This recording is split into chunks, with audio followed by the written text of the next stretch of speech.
Hey everybody, this is Dustin, your RV specialist. And so we're gonna sneak up on Dave. I know he's in the middle of doing like a body reseal.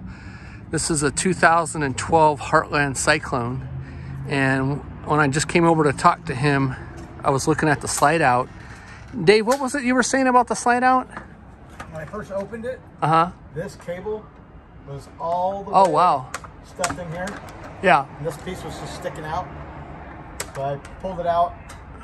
Put it back in. Put it back in, but you can see how it's... Yeah, his Slideout's completely out of adjustment. Super loose, so we're hoping on his return... that he'll want to do a Slideout adjustment. Yeah. And an adjustment there. All right. Now you can hear the guys in the background.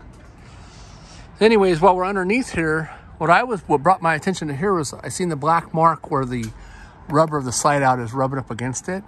But look how bad, so these are the rollers. Look how bad that's indented from the rollers of the Slideout. You can also see rust from the screw. And as we follow it down, look how big the gap is underneath here. So again, he's doing a body reseal, but you can see all the rust and water that was coming out through the sides and all the rust underneath here.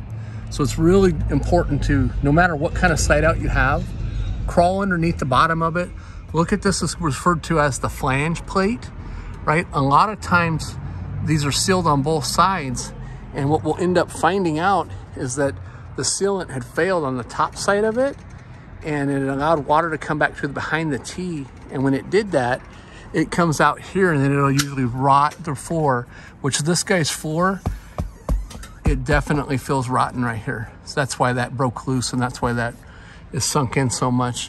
Yeah, this one's rotten here too.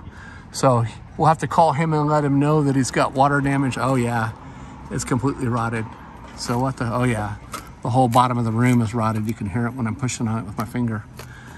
So we'll have to call him and let him know that he's got water damage to the room, which is a shame. So that means the whole floor on that guy's got to get replaced. Anyways, stay tuned for more and hope you enjoy these tips.